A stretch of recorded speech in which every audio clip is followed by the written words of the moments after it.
This is an intro. Intro. Hustle and Flow Chart with your boy, My boy. Matt Wolf and Joe Fair. Hey. Welcome back to the Hustle and Flow Chart show. Do. He always sings like that. It's really embarrassing, especially when we're going to get some like tacos at the taco shop. Yeah. Everybody's looking at him when I'm over there, just like, dude, shut up. You especially hate it when we're in fancy restaurants wearing tuxedos. Oh my God. That happens like every Wednesday. Every Wednesday on tuxedo dinner night. Tuxedo Wednesday. Tuxedo Wednesday. Shouldn't it be Tuesday? Yeah. Tuxedo Taco Tuesday. Ooh, that's it. We're making that a thing. All right. Damn it. Today's Tuesday. We missed it. I know. All right. No, but we went to a taco shop. We were not wearing tuxedos. We did not wear tuxedos at the taco shop today on Tuesday. Hashtag fail. Hashtag Tuxedo Tuesday. Fail. All right. What are we doing today? Today, we're talking to a good buddy of ours, somebody that we actually spent quite a bit of time with out in Austin. And in San Diego, you went to a football game with us. That is true. We went to a football game with him. Yes. Spent a lot of time with him. He is a PR ninja. Master. Public relations, not press releases. We'll talk about press releases and public relations on this episode. But what we dive into really, really deeply on this episode is how to get featured in media, how to get earned media on local news, on national news, in magazines and have newspapers. you heard of this little publication called Forbes? Yes. Yeah. So like basically this strategy gets people in Forbes. Yeah. And gets people on TV as well. Everywhere. And this dude's a hero, by the way. Let's just we'll get into that in the episode. All right. He's a hero, and you'll know why very shortly. We don't need to go into it now. But yes, he is a good human being, but he's also a brilliant human being when it comes to this PR stuff. Correct. And one of the big things that people seem to struggle with when it comes to PR is they'll get the PR, and then once they have it, they don't know what to do with it. So like they get a TV appearance or they get featured in a large publication, and then it just kind of peters off and nothing ever comes of it. Well, we're going to dive really deep into that as well. What do you do with this press once you get it? So on this episode, you're going to learn how to get the press and then what to do with that press once you got it. I mean, this is a formula for growing your brand like really quickly. And hint, if you have any kind of marketing funnel set in place and some marketing chops, you definitely need to implement this stuff. Absolutely. So it pairs up perfectly. So and you'll hear in this, so it's funny. I mean, you hear our references to Gen M. They're our sponsor of this podcast, and we use them extensively for apprentices doing all of our marketing work and stuff like that. Things that we can definitely pass to others for very inexpensive. Mm-hmm. Andrew was the one that introduced Gen M to us, so it's kind of ironic, this whole thing, and what he teaches with not press releases, bad press releases, PR, public relations, the other PR, the good PR, is he literally in his training and he tells people, hey, have them go and do a lot of this work for you. So I'm not even going to say anything more about Gen M because we bring it up inside the context of this whole thing. So you'll hear some actionable ways to use the service, but definitely make sure to go to evergreenprofits.com/GenM, GENM, to get a $10 off discount, and you could get all the whole deets there. Yeah, and you'll hear that link again because I pretty shamelessly plug it. Now, let's dive in with Andrew O'Brien, the publicity guy. That actually used to be one of his brands. That's true. The publicity guy. Let's do it. What's happening, Andrew? Thanks for coming on. Thank you for having me on. Of course, dude. I mean, let's see here. We're all mutual buddies with Omari. He's been on the show. He's a good buddy of all of ours. And yeah, I think we've had like now countless talks of PR and marketing, ranging from probably talks with Omari and stuff, us in Austin. You were doing work with David Schloss, who's been on the show twice already. And I think David told us to connect. Oh, that's right. Yeah. That was I was way back in my PR days. Yeah, that's what it was. That's where the connection came from, was through David. Take us back to those PR days because I want to hear it again. You've done some crazy stuff. Well, no. I want to go further back because you're an ex-military dude, right. And I want to get your story of how you got into entrepreneurship and also included in that the whole PR story. Yeah, so I'll do like a 2-minute background story, and then we can just dive in deeper wherever y'all want, if that sounds good. Perfect. Yeah, perfect. All right, so by the age of 22, I've experienced 4 major hurdles in my life. And those 4 major hurdles are prostitution, war, suicide, and murder. Right. So I was actually raised by a prostitute mother. My mother was a prostitute. I don't say it to be mean or hateful. It was her career choice.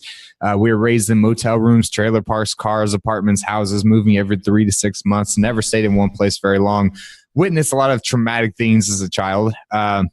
Decided after my childhood, getting into my adult life, that I wanted to escape, the Dallas-Fort Worth area, which is where I was raised.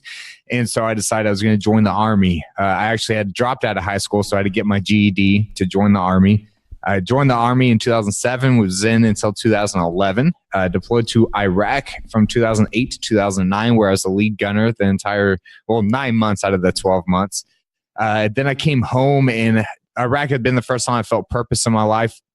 I felt, and this is all tying into the end story here, but I felt purpose. I felt like I belonged. I felt like I had a mission in life, like I wasn't a failure anymore.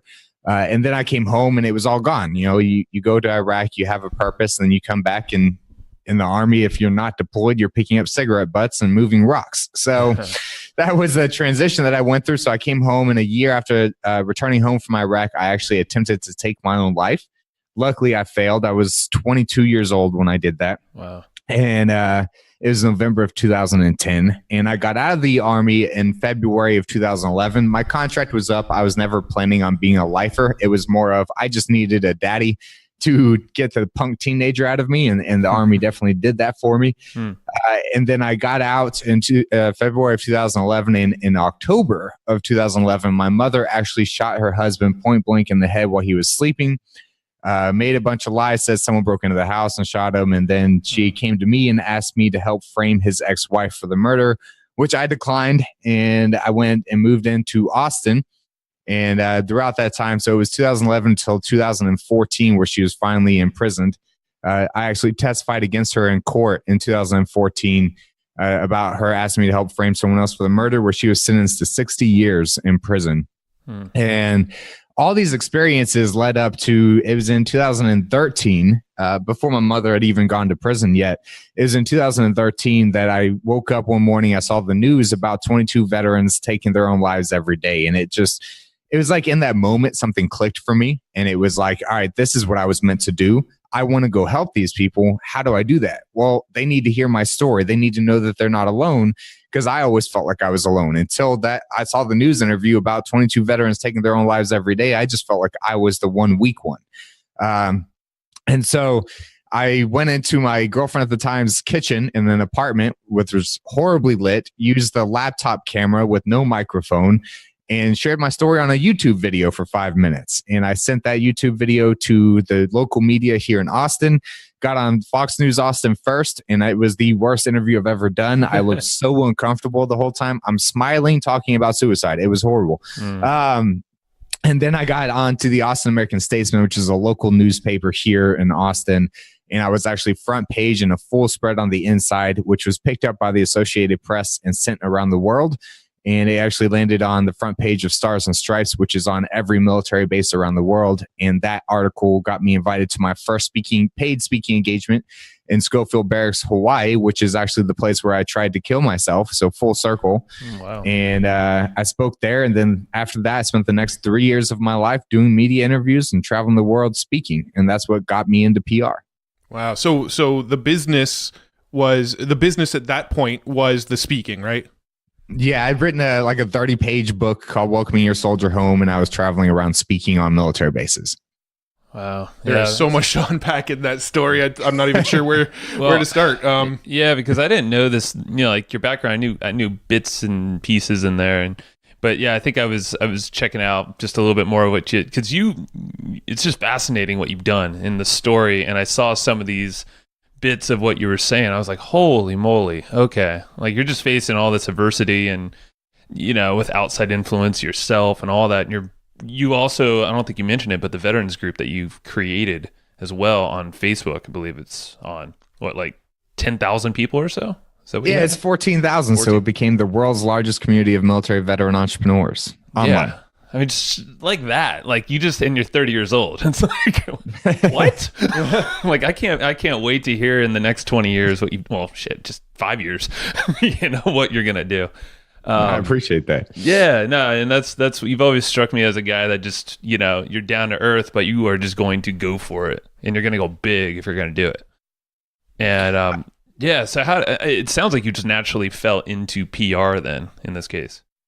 Yeah, I mean, it was what led into. So I traveled the world for 3 years speaking on military bases, getting paid as little as $2,000 for a speaking engagement to as much as $25,000. Wow. And I got to speak in like South Korea and Japan and all over the United States. And I've spoken to crowds of 8,000 people, to crowds of 2. And those are paid speaking engagements, so I'm not complaining. But I also ended up making it to the White House. I spoke at the White House. I spoke to Health and Human Services. I was given over 20 awards by the United States government, including a Congressional Recognition Award from the House of Congress for my work. I'd given over 50 awards. I actually served on the National Suicide Prevention Lifeline Board. A lot happened for me in that 3 years, and I credit it all to PR. Like no one would have known that I existed weren't it for being featured on over 75 global media outlets within 3 years. Mm. And it started from you, yeah, with that crappy laptop in the kitchen. And what you said, you just started cold emailing or contacting local news. And that's how it just cold emails. It was the worst written email ever, and somehow it worked. I mean, it's the power of an amazing story, though, right? Like when you've got your story dialed in, and you've got a story that people want to hear and need to hear. It seems like even bad pitches could work once you've got that sort of story to tell. Yeah, and it's also called newsjacking, right? So newsjacking is when you're tying yourself into something that the news is already talking about. Right. So I decided to go public at the same time that veteran suicide was a hot topic. It's not a hot topic anymore because it's been talked about so much over the past, 5 years. But at that time, it was a brand new hot topic. Yeah. Sure. So with newsjacking, I mean, obviously you got your storytelling down. You could pitch yourself. Do you want to talk about that? Like, should we start? Real quick, I want to from the story perspective. I'm curious about one more piece. How did you transition from being in the media, telling these stories, speaking, all of that kind of stuff, to being the guy that people go to get their media done? Why did you transition into that? Yeah, so I'm going to actually be fully transparent here, which is a big thing I tell everybody. If you really want to stand out, be honest, right? So I'm going to be honest. I loved speaking, right? It was great, but two things happened. One, I am not a psychologist, so I'm not trained to deflect other people's issues. So I became a sponge, which meant I was absorbing issues of other people, right? Because I cared so much, and it was wearing on me mentally. Because after I would speak, I would have lines of hundreds of people just coming and talk to me for like 3 days straight, telling me their stories of traumatic things that happened and life stories. And it just became overwhelming.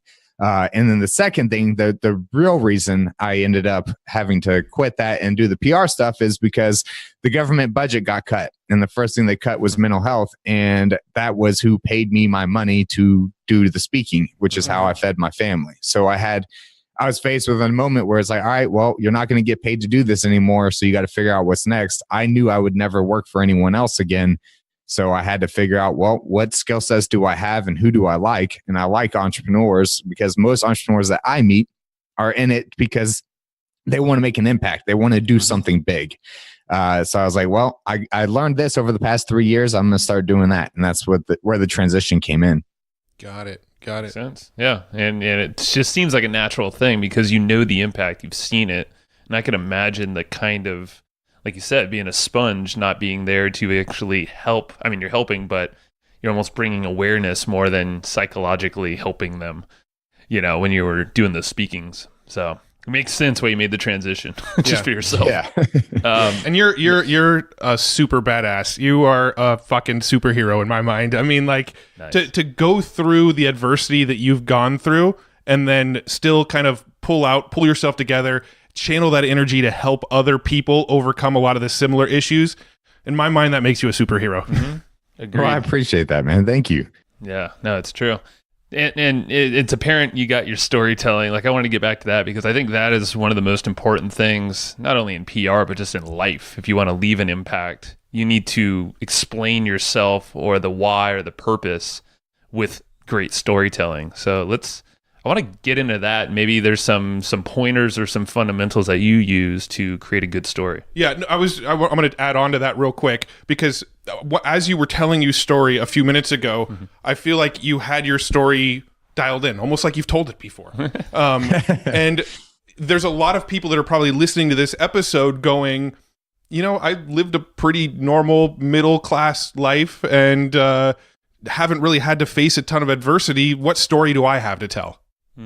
Yeah, it's funny. I hear that more often than most people would think. A lot of people who tell me my life was boring, nothing really exciting happened. And I always call BS on that, right? I always say that's crap. It's just we get so used to hearing the worst stories possible that we discredit what we've been through ourselves, right? Mm-hmm. Because if you hear this story of mine, you're like, wow, that's insane. Dude, there's people out there that have lived much worse of a life than I ever have.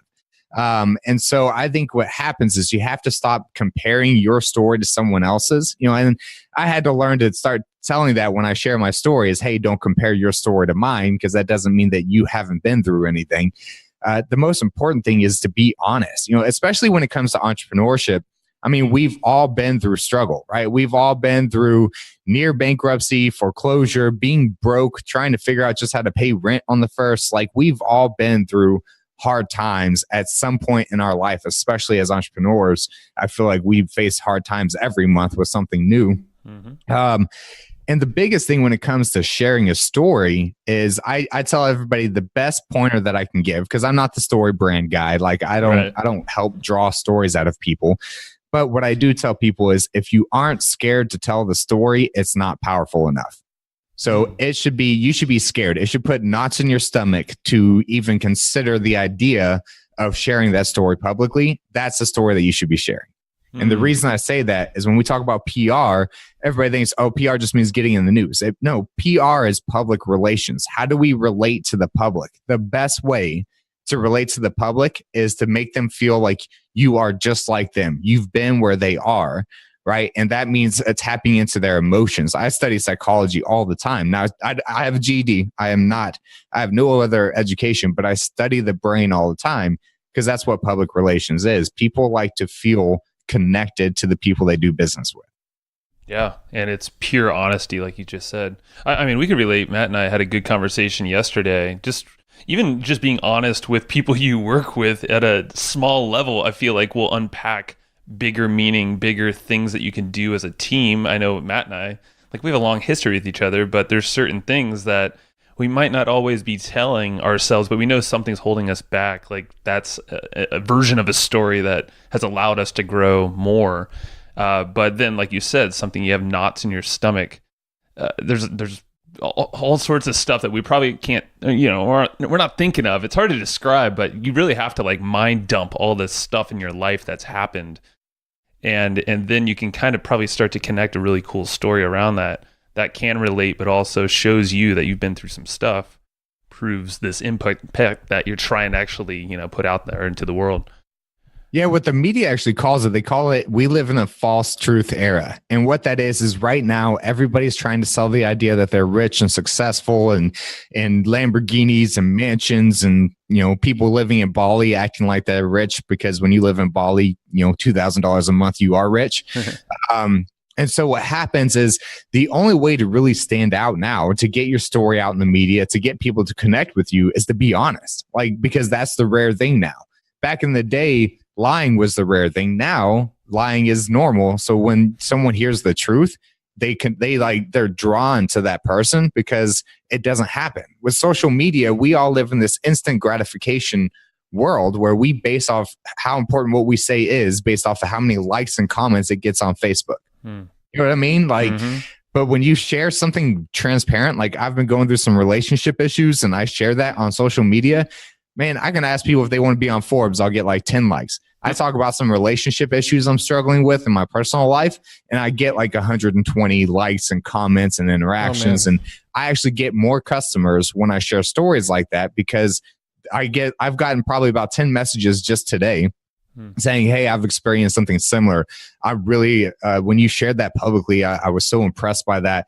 So what is it again that you offer? Oh, I'd like to do that. You know what I mean? Like it starts that conversation. 100%. And I've noticed the same thing. If anybody follows my personal profile on social media, I share my struggles probably 3-1 with my successes.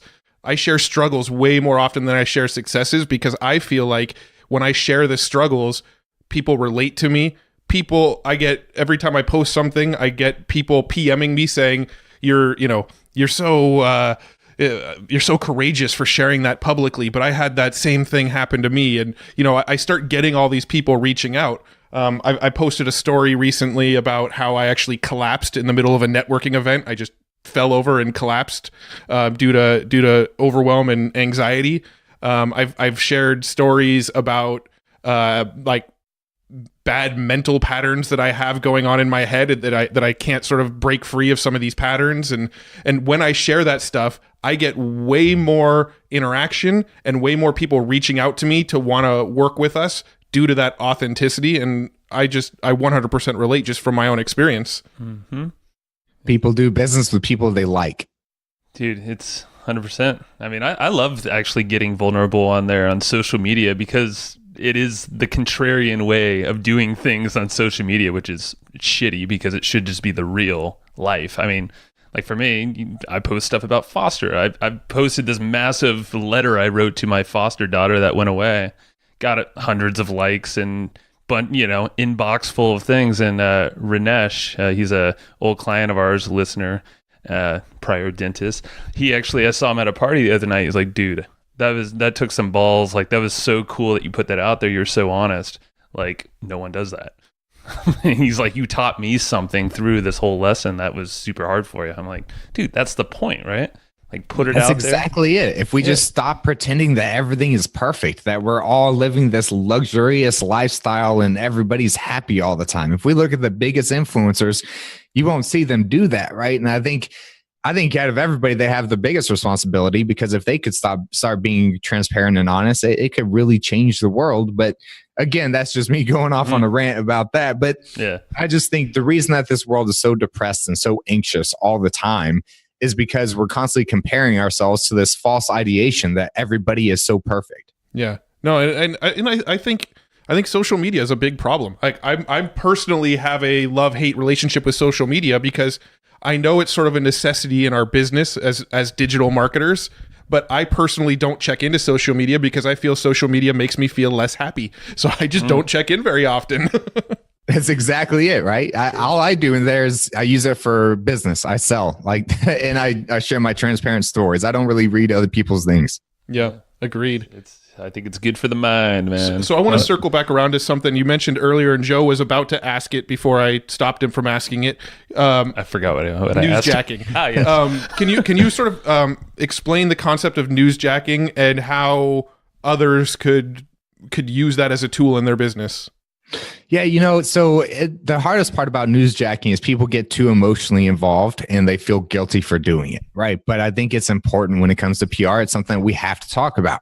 So whenever it comes to newsjacking, let's say that you own a construction company or a disaster mitigation company, right? And you know that Florida's about to get hit with a hurricane. That is the perfect opportunity for you to get your business featured on the media, teaching the local community how to prepare for this hurricane, how to best protect their assets, where you should hide in the house, or if you can't escape in time, what do you do? Like, if you find a way to tie into what's going on in the world today, that's the best way to get on the news, because the news wants to hear something that can tie into what they're already talking about instead of trying to find an angle for something that doesn't exist yet, right? So it's easier that way. When it comes to politics, if you do anything in that's easy, right? Like that politics is a conversation every single day. So if you can tie your business into that, if you choose to, again, I always say when it comes to PR, I don't talk politics, I don't talk religion. That's just my 2 rules. Agreed. But if you do that, then that's the way to tie in. It's just finding what the breaking news and finding a way to tie your business or your service or your product or your book into what is happening in today's world. Yeah. Now, it seems like there might be sort of like a fine line between doing newsjacking in this sort of ethical sense, like the example you laid out of there's a storm coming, here's how to be prepared, and that sort of gets your brand out there. But it's essentially content marketing through the media. You're giving free content and value so that hopefully people remember you when they need your help. But it seems like there could be this sort of unethical, I don't know if unethical is the right way to word it, but there's a fine line of like gray area where you might see like a disaster that happened and then try to link your brand to something that is a little more distasteful. You know what I mean? Like a misleading type.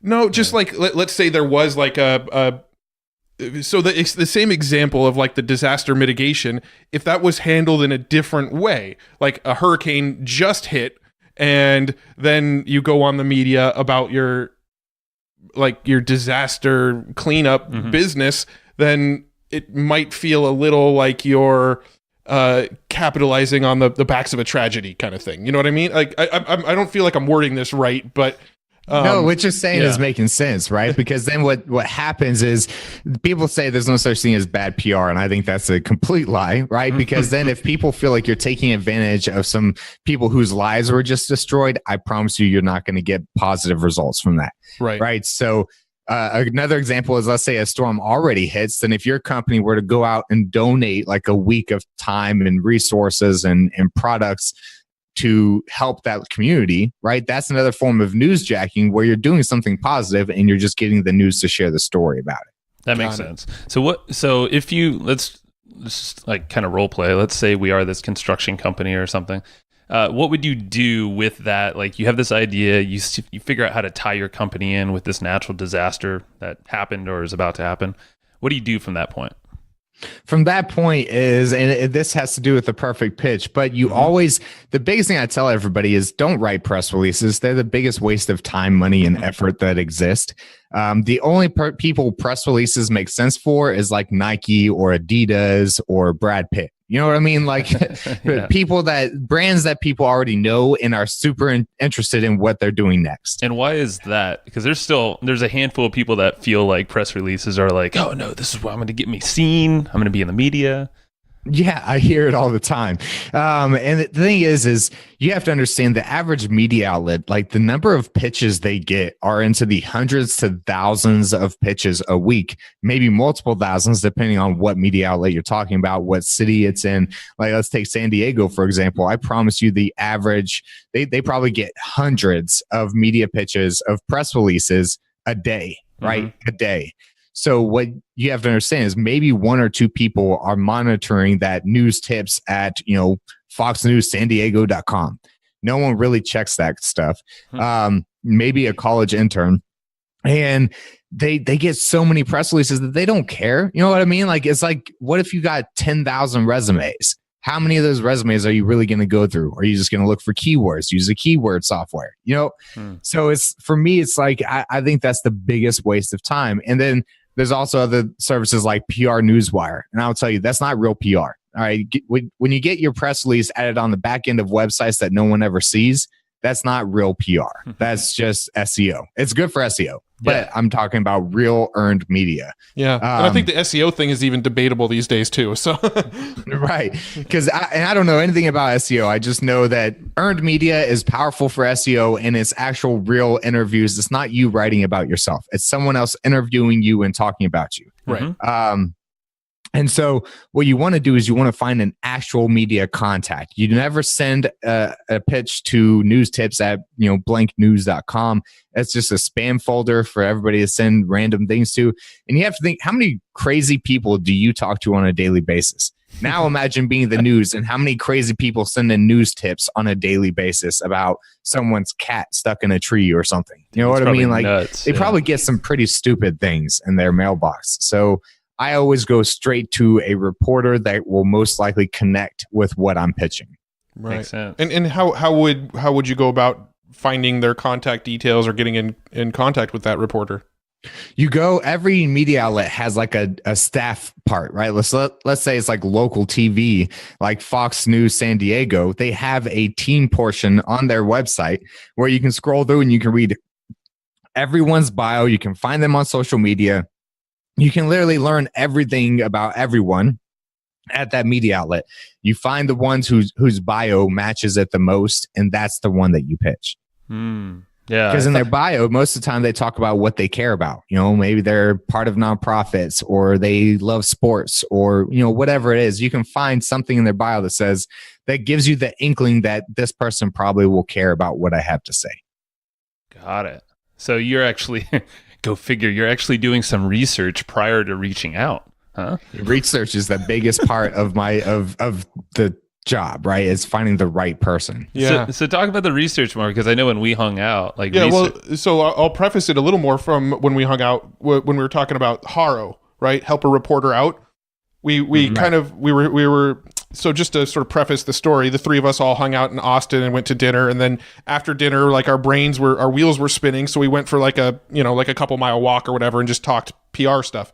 And we got on the topic of Haro and how to actually leverage Haro to get into the media. And you had some amazing advice around research. So I'll just go ahead and preface it with that.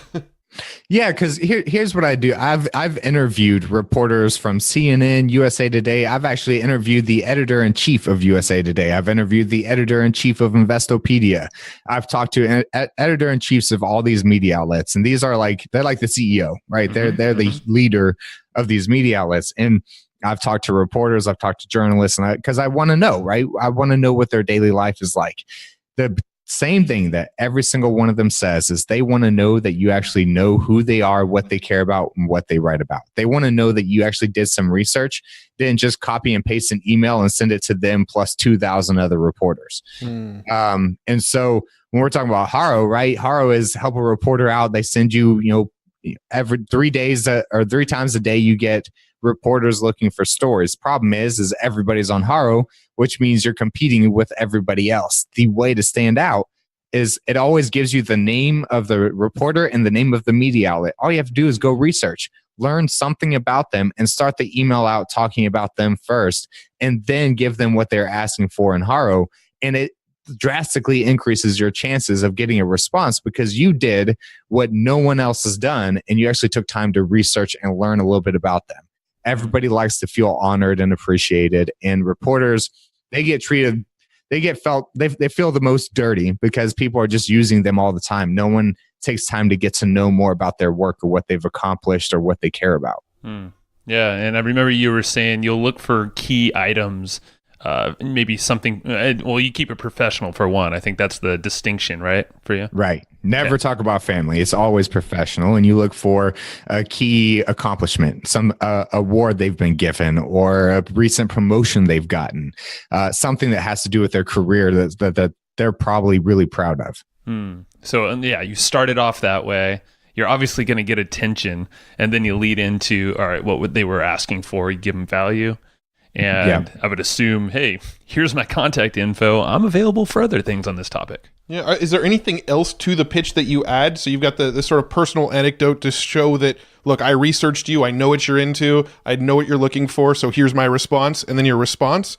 Is that pretty much the whole message, or is there more to is there more of a template that you use? No. So it's a template, and it's research, compliment, connect, humble brag, and ask. So research is just proving that you know who they are, right? And the compliment is their recent accomplishment or an award they've been given or a promotion. The connect is something that you and them share, whether it's like you went to the same college, you care about the same charities, you like the same sports team. It can be anything, right? Sometimes you're not able to connect. I always leave that's the optional part.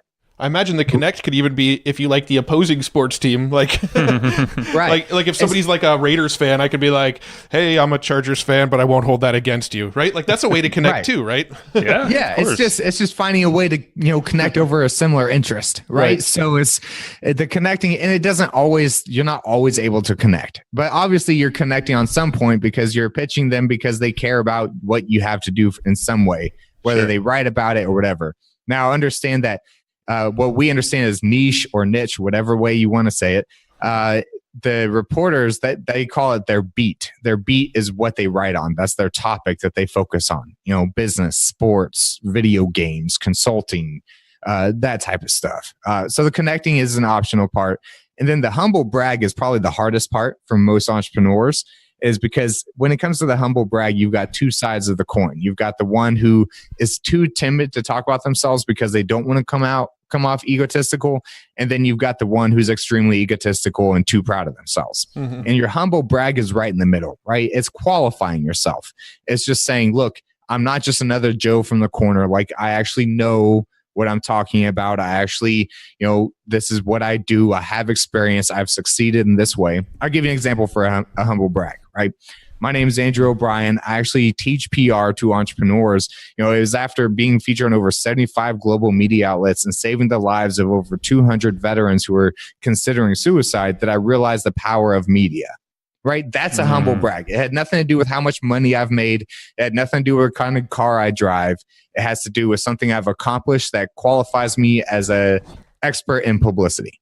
Got it. That makes sense. Yeah. And it's just being human. I think we talked about this in Austin on that walk. We're like, it's crazy that you almost have to like remind people to not just pray and spray, copy and paste and send email. And actually, how about we connect? Let's kind of do this little dance, this dating thing where you're like getting to know each other, so you can then take the next step, whatever that is. Well, it's because it takes work. No one wants to do the work. They want automation. They want to just click a button and get all over the news. And the last part of my method is you do your ask, right? You just ask that question.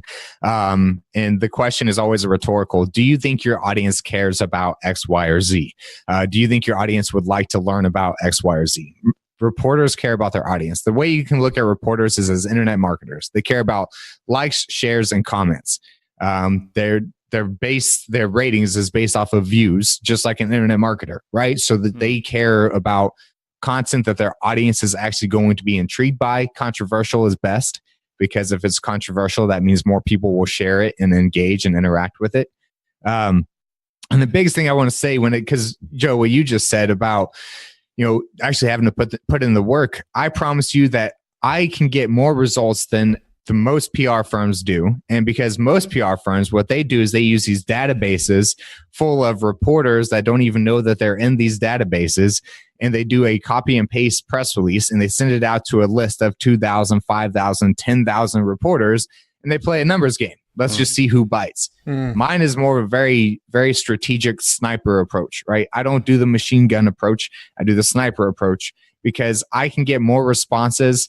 A good pitch probably take 30 minutes to write, but that 30 minutes, I'm going to actually get a response and it's most likely going to turn into an interview. The average clients, students of ours, like I just had a student who just sent out their first pitch, got a response within 20 minutes. The article was live within 4 days. Wow. Another student got a response within 60 seconds of sending their pitch to a local reporter. And they showed me screenshots.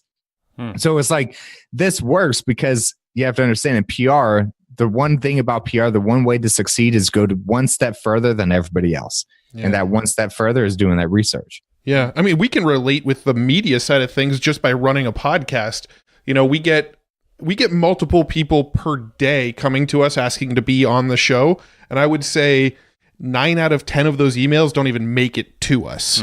But 1 in 10 will get passed along to us, by one of our VAs saying, look, this might actually be a good fit for your podcast. And then out of those that make it to us, maybe one a week or so, we might pick one a month and actually bring them on the show. So, we have pretty heavy filters as a podcast that doesn't have nearly the reach of some of these media outlets that you're talking about. Well, and here's the kicker, is that most people do the copy and paste thing, even if it's them themselves. Sometimes their agencies, booking agencies do that. When I think we got you in a new media summit in Austin, podcast thing, that was like our feedback to all these people who were at the event wanting to be on shows like ours. We said, please do the research. Please take some time and actually give us some specific points that you want to talk about on the show, how that gives value to our audience. And I think one person maybe did that. Yeah. And I reminded like 5 other people who reached out to us. I'm like, dear God, we said this like 10 times. Yeah. Well, because even at that point, they're just back into the numbers game mindset, right? Because Totally. they heard you say it, but then they're like, oh, I met so many podcast hosts. I just got to send out all these emails. Exactly. Yep. It does. It's. I mean, the logic falls apart pretty quickly when you really think about it. But from the podcaster standpoint, like we're not even as big as some of these media outlets that are probably getting hundreds of pitches a day. We're getting like a couple a day, and barely any of them make it through to us because they're doing that copy and paste sort of thing. And I mean, it's just crazy to me that people still think that's a good way to go about it. And I'll tell you, this is a little tip for anybody who's listening going, man, I aspire to be on Matt and Joe's podcast, because I know we have a ton of listeners that are like, one day my bucket list goal is to be on Matt and Joe's podcast. No. Andrew's like, yes, that was my. No, That's just my ego coming out. No, but the people that actually have made it through and been on the podcast, I'll tell you the line that usually gets you through. What is it? I listen to your podcast. That is true. Kind of like the holy grail right there. And then maybe a little bit of proof that you listen to the podcast. Like, I especially like the episode where you talk to this person about X, Y, and Z. That's pretty much it. That's it. If somebody tells us they listen to our podcast and give us a few little details that kind of prove that you listen to our podcast, you have a 90% better chance of actually getting your email through to us. I think we need to up the filter now that you said that. So That's what I say. Now you're gonna get a ton of pitches. you need to up it to like 3 shows or something. Here's the great part about that, though. Anybody who uses that technique, we now know they listen to our podcast. True that. All right, challenge is out to you, listeners. So, Andrew, I know you put together a kind of a pitch formula. Where can people go check that out if they want to get this like specifically, like templatized and all that stuff? Yeah, what we decided to do is the sexiest thing that I do is get people in the news, right? I teach so much more than that, but that's the sexiest thing everybody likes. So I was like, you know what? Being partnered with a marketer, which is Omari, who y'all have had on the show, we were like, we just need to get it out to them. So we created what's called the Perfect Media Pitch, which you can find at perfectmediapitch.com.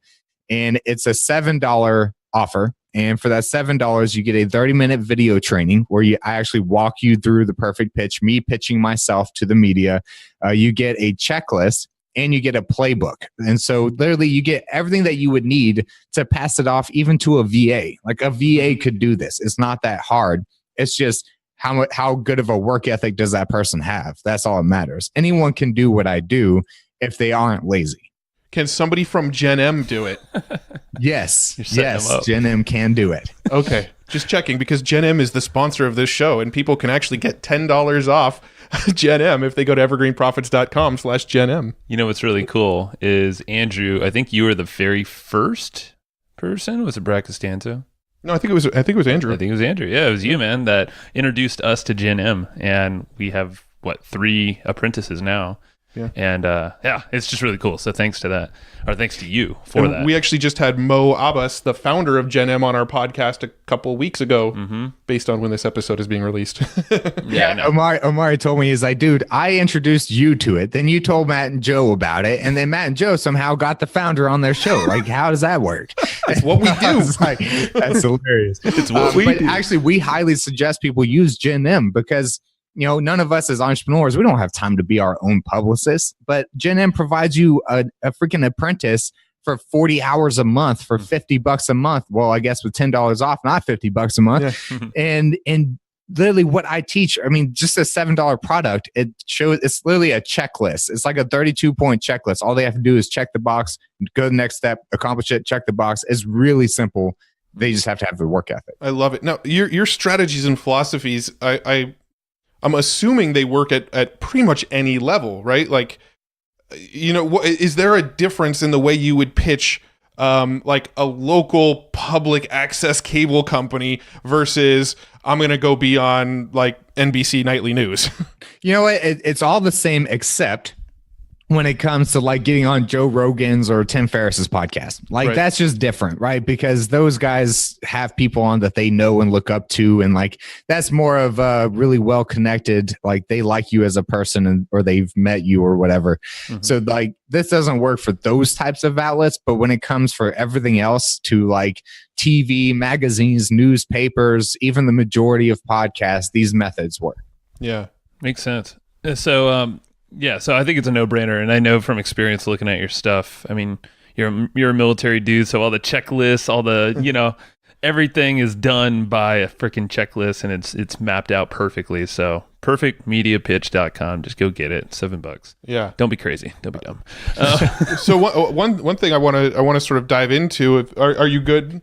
Go for it. Okay. One thing I wanted to dive into is so. What we kind of touched on it briefly earlier in the episode, but once people get media, what do we do with that media? I've known people, and I've actually heard this story from probably 3 different people now, that they were on a show like Good Morning America, and they put out a book and they got on Good Morning America, and it did nothing for them. They have a little video clip that they can show, and it boosts their ego, and it's like this cool social proof thing that they were on Good Morning America. But from a traffic to my business and this converting into sales for me, it's done very little for them. So what do we do with this press once we have it? Yeah, that's actually, I used to own an agency on the publicity side, and I got out of agency work because I got so tired of no one doing anything with the pieces and getting mad at me for it. So here's my advice. If you are getting on the media, one, before you even worry about getting on the media, make sure that your marketing is on point, meaning you have sales funnels, you have lead magnets, you have a way to capture an audience, your pages are pixeled. Like if you don't have any of that set up, don't even worry about PR right now. Get your marketing on point first. And then once you do get in the media, what you do, we have a link shortener. It's not open to the public yet, but we can let Matt and Joe know. I actually have y'all giving it to us. Testing it out. But it's a link shortener, and it allows you to pixel an audience that you send to third-party websites that you don't own. So you can literally send people through a link shortener to your article on Forbes, and it'll go straight to Forbes, but it pixels that audience, and you can retarget that audience and say something like, hey, I saw you just read our article on Forbes where they said this, this, and this. By the way, we create a lead magnet around the process of what we discussed on Forbes. You can download it for free here, right? So it's like you want to have you're sending paid traffic to it. A lot of people expect organic results. If you're expecting organic results from publicity, don't do it. You're not going to get organic results. Forbes has over 1,200 contributors, and the majority of them write an article a week. That means on Forbes, on average, about 1,200 articles go live a week on Forbes. Now, that means that just because you got on Forbes doesn't mean you're going to make a bunch of money. Right. So you really want to have all that set up. You want to have a traffic plan. You want to control the distribution of that piece. Don't just expect Forbes to do it for you. Got it. So I love that concept of the pixeling. So I'm assuming the tracking tool, you can do it with like Google or Facebook or anywhere that you can drop a pixel. Yeah.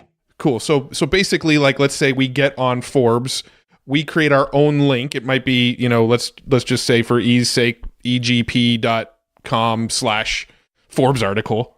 Sure. Right. And that when somebody goes to that URL, we don't have egp.com. So if you're listening, don't go there. But if that was our short link and they went to that Forbes article, it's going to drop a Facebook pixel and start to create an audience of people that read that article. And anybody who read that article, we can now retarget them and say, hey, thanks for checking out our article on Forbes.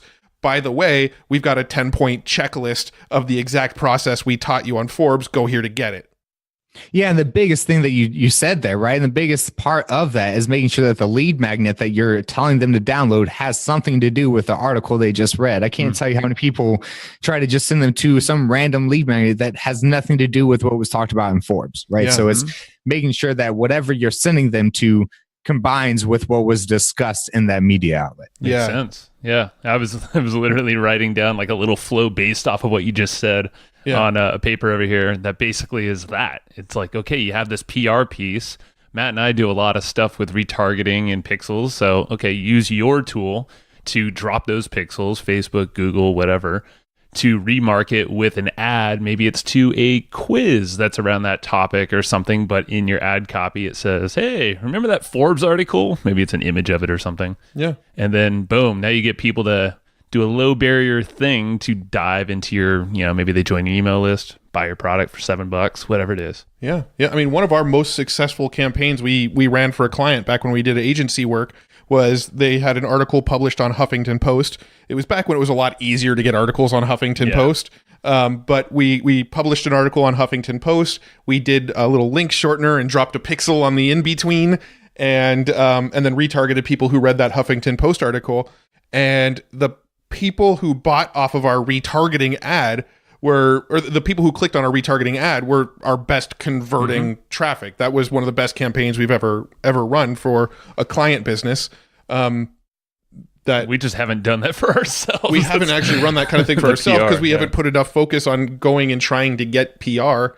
Well, seriously, after this conversation, I mean, I actually had this realization earlier, but this kind of reminded me this is something we should do in our business because we have our marketing down. We have the pixels. We have all the funnels. My role in the business is more front facing, other than obviously you are here, Matt. But like in terms of talking to prospects and people and partners, I mean, this is like a perfect opportunity for us to spearhead, or probably for me, and then wrap it into the marketing funnels that Matt's mainly hands on with.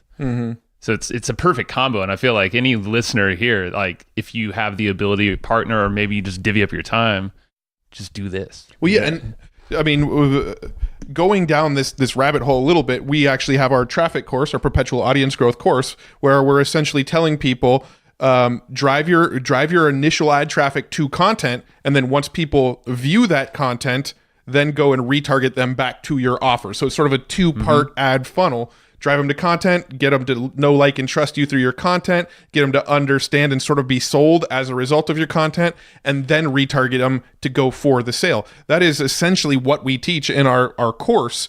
And this is almost taking it just a slight step farther and saying, do that same thing, but it doesn't necessarily even have to be content on your own website to start with. And I think it helps that it's not content that starts with your own website, right? Because it's a trust building, it's earned media, it's third party endorsements from media outlets that they trust, right? So what I would do, let's say I was you, Joe, and I was getting, Evergreen profits on a feature in Forbes, right? What I would do once that Forbes article came out, I would run an ad and I would target people who follow Forbes and match the rest of my avatar, and run and send them to that article on Forbes, because now I already know that they trust Forbes because they follow Forbes. And now it's Forbes telling them more about me versus me telling them more about me. Right. Because when you're talking about yourself, you have to spend more time building that trust and proving yourself and all that. Once Forbes tells them that they can trust you, they're probably going to trust you because Forbes said so. And because they haven't been on Forbes. Right. So it's like that. It builds that credibility. And I think right now as entrepreneurs, we're all in such an overcrowded market.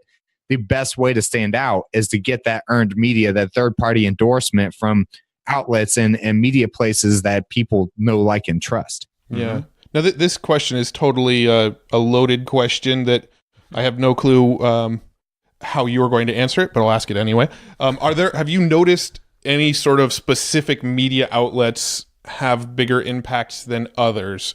Like the 80-20? Like the 80-20 of media outlets to focus on. And this, okay, so maybe this is a two-parter. So like TV versus radio versus podcasts versus getting on well-known blogs. That'd be kind of part one. Is there any sort of standout media outlet that works? And then part two would be like maybe a specific brand, like a Forbes or a Success Magazine, or I'm obviously thinking of business related stuff because that's the world I'm in. But have you noticed any specific trends, I guess? Yeah. So let me ask you this. Your listeners probably know what a customer avatar is, right? Yeah. Okay. So the same thing that you would do with a customer avatar, you want to make a media avatar, right? And the best way to make a media avatar is go to your customer avatar sources of information. That's where you want to be, right? So I always tell people, we get so caught up in the idea and the ego of, I want to be on Forbes, I want to be on CNBC, I want to be on Bloomberg, I want to be on Wall Street Journal. And it's always funny because it's like, that's not where your customers are. Why do you want to be there? right? For us, like Matt, Joe, myself, of course, you and I, we want to be on the business publications because we serve business owners, right? So it makes sense for us. But it also depends on who is your audience and where do they get their information. That's where you want to be. But for our world, I will say that Forbes is the highest ranking, the most impressive one. People are more impressed by Forbes than any other media outlet because it's just well known. I base everything off of similarweb.com. If you go to similarweb.com, you'll see Forbes has I think it's over 100 million visitors every month. Entrepreneur has 20 million or Entrepreneur has 15 million and Inc. has 20 million. So I base off of how many visitors do they have on which ones I'm going to put a priority to. But I will say that Forbes is my most requested media outlet whenever I used to get people actual outlets for them. Got it. All right, so I'm going to be super, super selfish because that's what we do on the show. And our listeners have told us that our favorite parts is when we just get selfish and ask questions about our own business. So might as well go for it. What's coming? So we've got this podcast, Hustle and Flowchart, and we want to get it more exposure. We want to get it in front of more people. We want to get more PR around this podcast. What sort of, obviously without going into what you would sell for consulting, but what sort of quick advice would you give us? What sort of path would you lead us down to get more exposure for a show like ours? So what I would do is I'd go to Google and search top 10 business publications, and you'll find the list of Forbes, Wired, Entrepreneur, Inc., TechCrunch, things like that. I would go to those top 10, make those my top 10 priority. I go to each one of those and search the keyword saying top podcasts, and you'll find articles of the top 15 podcasts to listen to on this topic, the top 10 podcasts to listen on this topic. I would find people writing articles like that and start to introduce myself and go through the perfect pitch that way. The research, compliment, connect, humble brag, and ask. I would follow that method by reaching out to people who have already written articles about podcasts, because those are the ones more likely to write about it again. And find ones that are older, right? So you don't want someone that just wrote about it last week, because they're not going to write about it again anytime soon. I'd find someone that maybe wrote an article about top podcasts at the beginning of 2018, because they probably plan on writing another one at the beginning of 2019. So finding someone like that would be best for y'all and pitching those people. So literally right now is probably the best timing to be doing that if people might be gearing up for a new end of year version or something. And it seems like a perfect Gen M type of research role too. Just always got to get that pitch in there, don't you, Joe? Do all the research and send you the link and the contact information. Hell, you have the training. Just give them the training. Have them do that if you trust them enough. That's what I would do. Yeah, because right now, what you have to understand is as it gets closer to the end of the year and at the beginning of the year, the majority of articles you're going to find right now are going to be about, what are you going to do in 2019? The 3 steps to blow your business up for 2019, the 4 success tips to have your best first quarter, things like that. You're going to see a lot more of those trending. 10 podcasts to tune into for 2019. Damn it, right. Andrew, you're going to see us on one of those lists. and you're going to be the first one to know about it. I'm trying to think if I have any other questions about the PR media stuff. There's a lot of stuff, but I think the big thing that it is here is figure out your pitch. I mean, that makes sense. You got to be concise. You got to figure out what you're doing, but actually do the damn work. Yeah. This is talking to myself too, but also the listeners is, it's just do the work. And like you said, if you do a little bit more than just the masses of other people, it feels like it's not like Google ads where, it's easy to just start an ad, run an ad, and, you're just bidding around and targeting. It's it becomes crowded, in all these there's other subjectivity places. to it, and there's things that are out of your own personal control around it. Yeah, where Google ads, it's completely in your control. Exactly. But this one, at least you're dealing with a human, and if you go a little further, you're kind of setting yourself up in this space where you're kind of by yourself. Maybe Andrew's there, but you have a lot less competition to actually get seen by a lot of people. Well, I'll even go one step further and say, don't do it by yourself. Don't do it for yourself. Have your team member do it. I mean, how many of us have assistants where we don't even have enough work to give them, right? We're like, well, I don't really know what to tell you to do right now. Any downtime that your virtual assistants, your in-person assistants, your team, someone on your team is intelligent enough to do this. It's really not that hard. It's just following a process and doing it step by step. And you could have, just go to Gen M and have someone else do this for you. So literally with my training at $7 and Gen M's person at $40 a month, which is what I'm guessing it is with the $10 off or whatever it comes out to, that's like $157 and you will get massive media exposure for the next 3 months if you have someone that's just dedicated to doing just that. And I promise you, if you got one media interview for $150, it would be worth the investment. Yeah, I will tell you that I charge $5,000 for one interview if I set it up. Yeah, that's what I was going to say. I'm like, I know you do help people out, but you have a massive retainer, rightly so, you know? So one question about like media, let's say we did get ourselves on the news, like local San Diego TV news. Do you have advice for people that are about to, go in front of the camera? Yeah, the biggest thing I will say is practice before you go on there, right? So you want to make sure that your posture is well. Don't slouch, sit up straight, make eye contact, be comfortable. I know it's easier said than done because you're going to have a camera in your face. But you got to get really comfortable with someone putting cameras in your face. Make sure you get comfortable before you go on TV. I made that mistake, and you will find some pretty horrible TV interviews of me on national and international media outlets looking extremely uncomfortable. I remember, there was one time I was on an international media outlet. They put this earpiece in your ear, and you're staring into this big-ass camera lens. That's it. And you got a green screen behind you to make you look like the city is behind you. And you're in this like small little 600 square foot studio space. Wow. And you are the only one in the room. The studio people are behind a screen somewhere, and you hear voices in your head and you're staring into a camera. It's extremely uncomfortable. Oh, yeah. So make sure you get comfortable with that way, and always make sure that when you're doing interviews on podcasts, on TV, on magazines, always have somewhere to send people. And if it's going to be audio, make sure it's something easy. Like I told y'all, perfectmediapitch.com. If you can't remember that, go smoke some more weed. But other than that, you should be able to remember perfectmediapitch.com, right? Yeah. So have something simple like that where you can tell people a simple URL that they're going to remember that's going to stick in their head. And that's the best thing to have because you want to make sure that you have somewhere to send people during that interview. Love it. Makes sense to me. That's solid, man. Well, yeah, I don't want to open up any other loops because I feel like it'll go for a while. Yeah, well, we'll be doing a round two. I mean, next time we'll probably do it in person. I think it was before the recording we mentioned that. I'd love to do one in person and set up cameras and sit around a room and chat. Maybe me, Joe, you, and Omari all together. Sure. Do a little mastermind video episode or something at some point. I think that'd be really fun. I think it's the perfect mix, PR and marketing. You need both of them, and it's a perfect combo. And if you just master at least the basics, foundations of those, then, I mean, you're setting yourself up really nice. For sure. Yeah, so, and I always say PR is an enhancer. So it's a tool that's there to enhance your marketing. It's not a replacement tool. Yep. Now, is there anything in the sort of PR earned media world that we haven't touched on that you want to get into? I mean, you don't have to unload everything. That's obviously what perfectmediapitch.com and your services are for. But was there anything that maybe we should have touched on that we didn't get around to?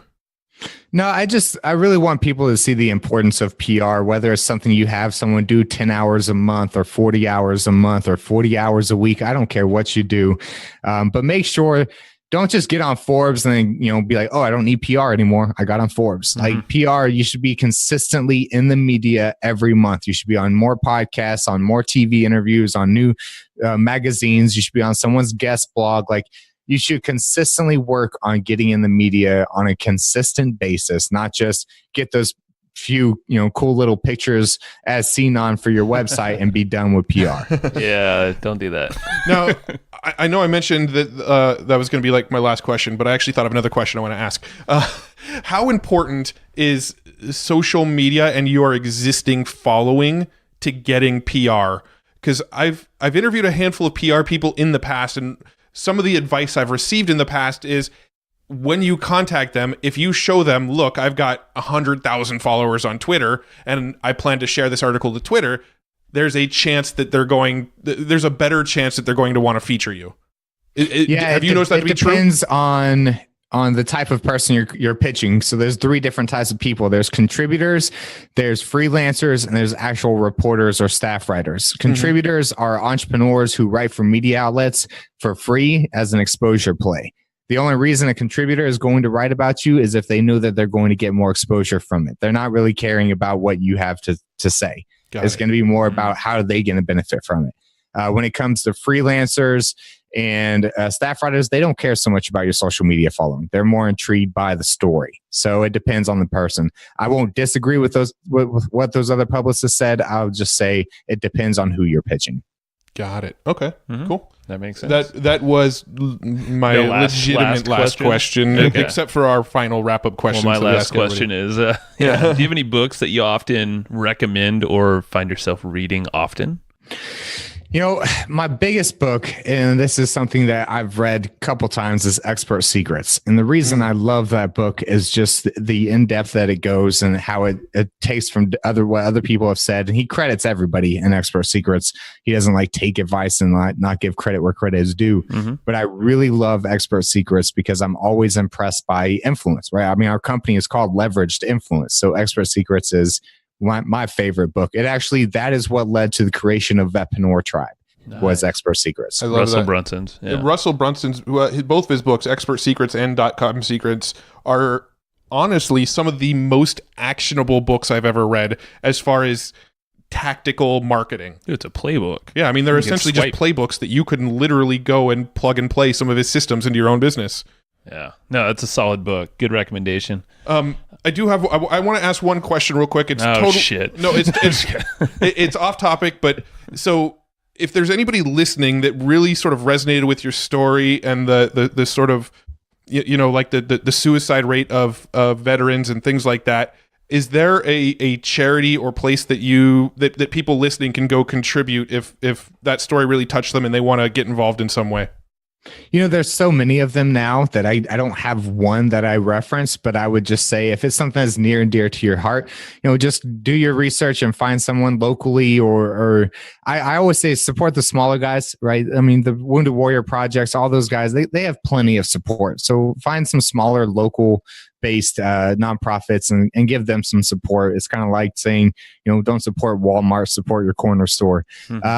So that's the biggest thing. You can find plenty of them out there. I wish I had one I would suggest, but I don't have one specific. Cool. And any sort of any vets that are listening in, I know we do have quite a few vets that listen to our podcast that are entrepreneurial. How do they access your resources for vets specifically?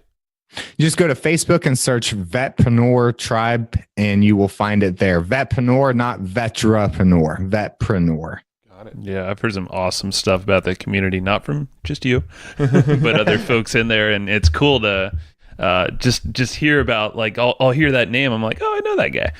I'm like, you should get to know him, if in a similar space. So it sounds like an awesome group for vets to just come together. So sure. Awesome. Andrew, amazing. Go to perfectmediapitch.com. Go grab that thing for $7. It's a no-brainer. We've already said it enough here. Yep. Is there anywhere else you want to check? You want our listeners to check out, or just go to perfectmediapitch.com? Perfectmediapitch.com is perfect, and I'll just get you on my email list and make sure you're taken care of there. So yeah, he will take care marketers. of you. Yeah, man. Sweet. Thanks, Andrew. It's been fun. We'll do it again. Thank you. Everybody. Talk to you soon. Bye. All right. Thank you. And I hope you just enjoyed this episode you just listened to. Now, right now, before we sign off, I have a few things I would love for you to do. So the very first thing is to go find our guest on Facebook and tell them that you loved their episode with us. That's going to help them just feel good about themselves, but also it's going to spread the word a little bit more for us. So go find them on Facebook. Everybody's on Facebook, and go say that you love their episode and maybe one cool thing that you learned there. The second thing is to go to iTunes and subscribe to our podcast. Just look up Hustle and Flowchart and hit the subscribe button.